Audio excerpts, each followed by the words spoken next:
Mesdames, Messieurs, bonjour et bienvenue dans ce journal de 13h. Comme vous le savez déjà, Ibrahim Boubacar Keïta est élu président de la République. La Cour constitutionnelle a proclamé hier les résultats définitifs de l'élection présidentielle deuxième tour. Celui qui va diriger le pays pour les 5 prochaines années a un parcours exceptionnel. Il a occupé plusieurs hautes fonctions à l'étranger et au Mali. On retient surtout ses postes de Premier ministre et de président de l'Assemblée nationale entre 1994 et 2007. Il a aujourd'hui 68 ans, portrait d'un leader politique atypique avec Ibrahima Traoré.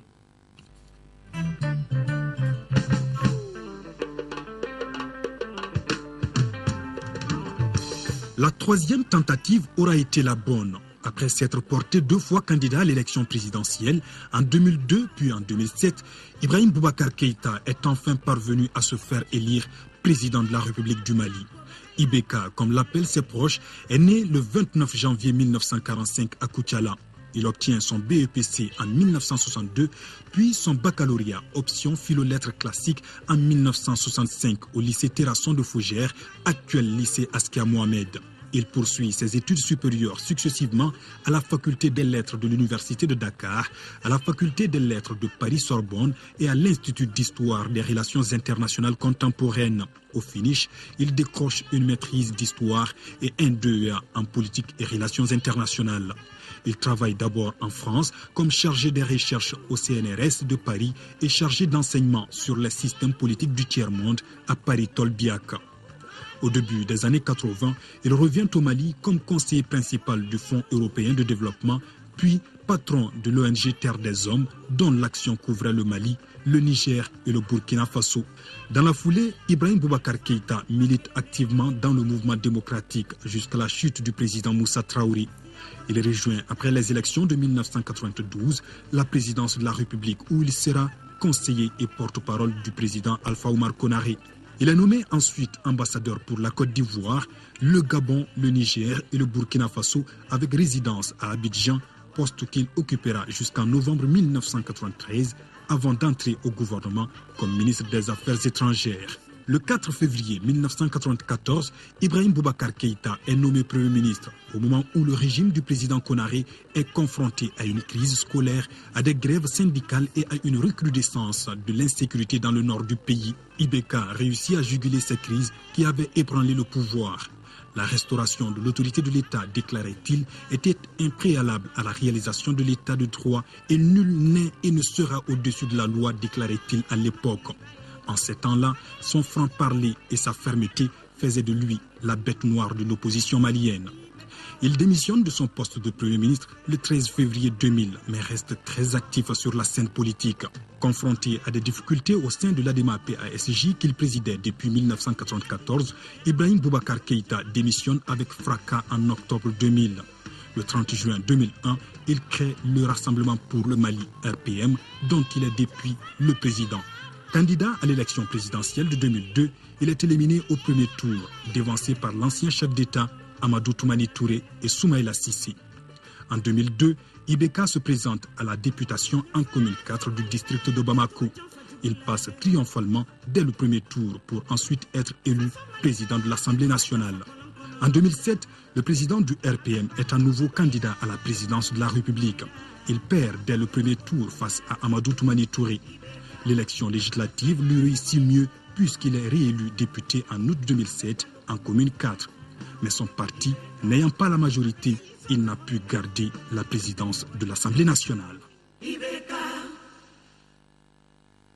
Activité présidentielle, le président de la République par intérim a successivement reçu en audience hier les membres du comité de pilotage du mérite de la reconnaissance africaine et le ministre béninois en charge de l'environnement. Le premier est venu informer John Kounda Traoré de l'organisation de la première édition du mérite africain et le second était porteur de message du président Thomas Boniyahi, le compte-rendu de ces 2 audiences avec Agali Agagissa.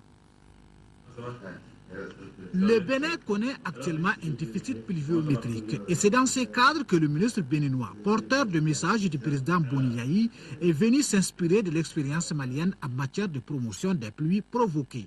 Nous avons eu à discuter sur la possibilité de bénéficier de l'expérience malienne sur les plus provoqués.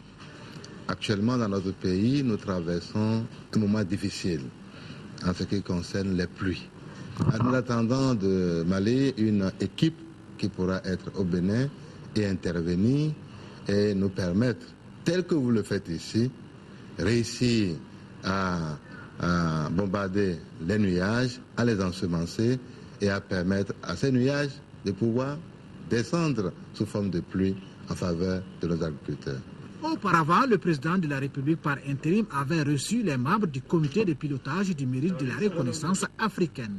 Ils sont venus informer le professeur Diankounda Traoré de l'organisation de la première édition du mérite dans notre pays. Le mérite de la reconnaissance africaine est un espace de reconnaissance des hautes personnalités de par les hauts faits qu'ils ont eu à poser.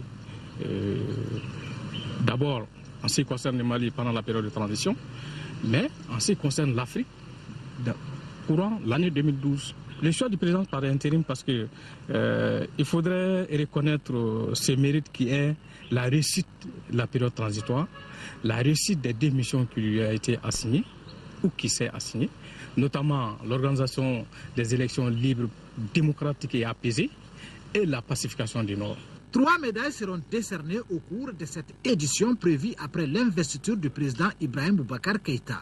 Le trophée Damien Boité, le trophée de la démocratie dans l'espace IMOA et celui de la sagesse africaine. La journée internationale de la jeunesse a été célébrée hier au Mali. À Bamako, l'événement a été marqué par plusieurs activités, parmi lesquelles la réouverture du siège du Conseil national de la jeunesse, compte rendu Al Jumatina. Le 12 août, consacré Journée internationale de la jeunesse depuis 2000, est célébré au Mali à travers des actions citoyennes depuis 2005. Mais en raison du 10e tour de l'élection présidentielle, la journée a été reportée au 20 août.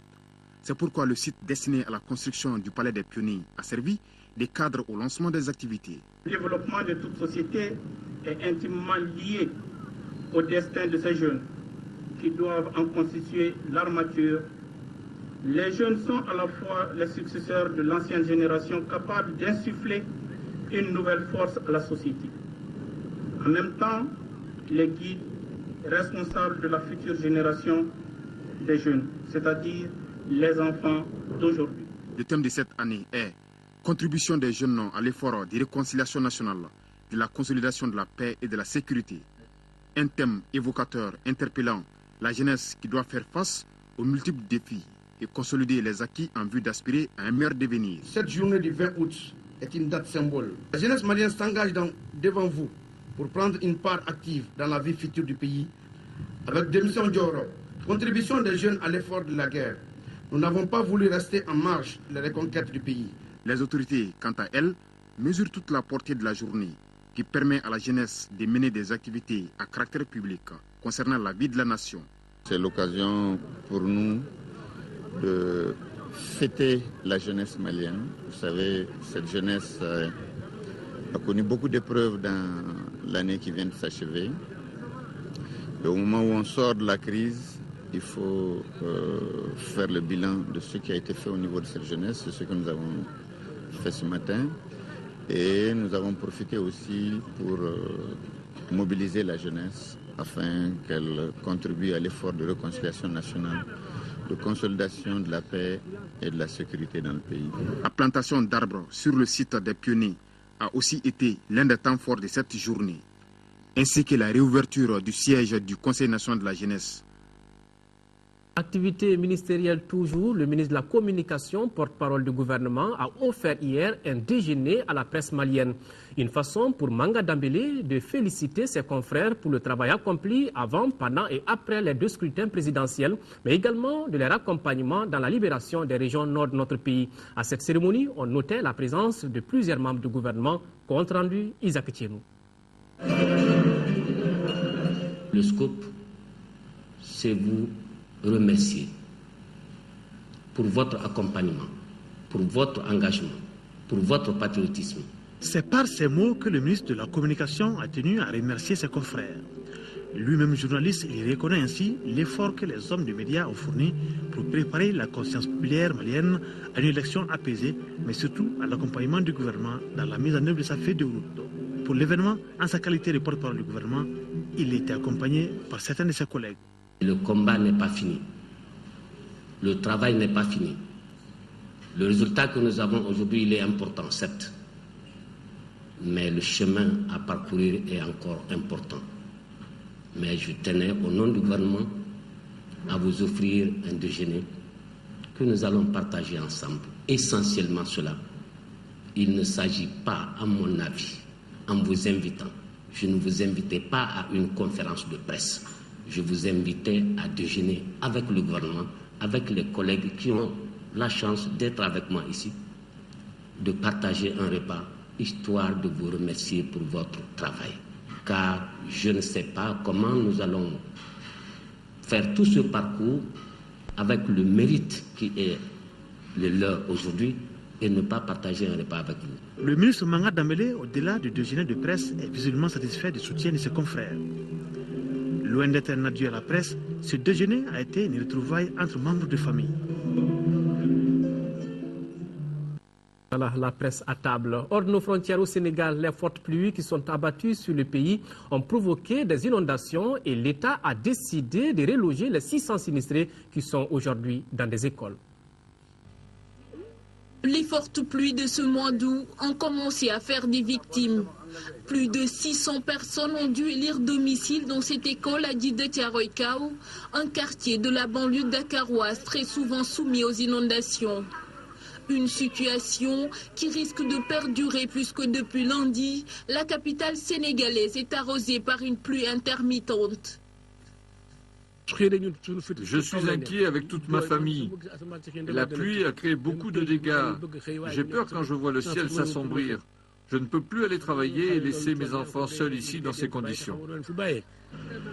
Face à ces inondations devenues récurrentes dans la banlieue de Dakar, le gouvernement sénégalais a décidé de reloger les populations sinistrées.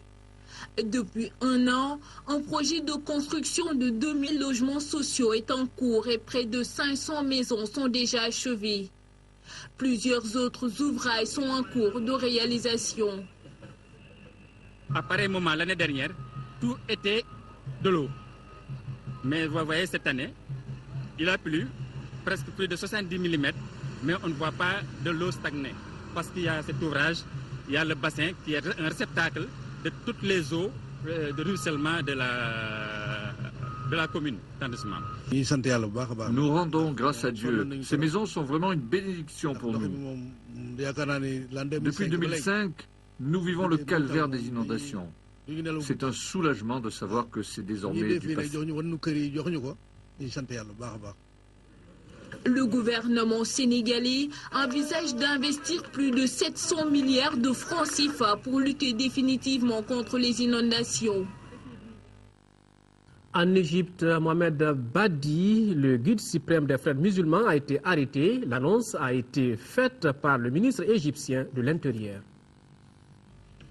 Présenté assis dans une pièce, le regard perdu, Mohamed Badi, le guide suprême des frères musulmans, a été arrêté dans la nuit de lundi à mardi, a annoncé le ministère égyptien de l'Intérieur. Avec lui, 2 autres cadres de la confrérie ont été interpellés sans violence dans un appartement situé près de la place Rabat al-Adawiya, au lieu de la contestation des Promorsi. Âgé de 70 ans, Mohamed Badi a été élu à la tête du mouvement en janvier 2010. Et même depuis le 3 juillet, date de la destitution par l'armée du président élu Mohamed Morsi, la contestation à travers le pays. Dans les rues du Caire, son arrestation est accueillie favorablement. L'arrestation de Badi, c'est une grande réussite. Je suis très heureuse. C'est un individu méchant, horrible. C'est un ennemi. Aucun mot ne peut vraiment le décrire.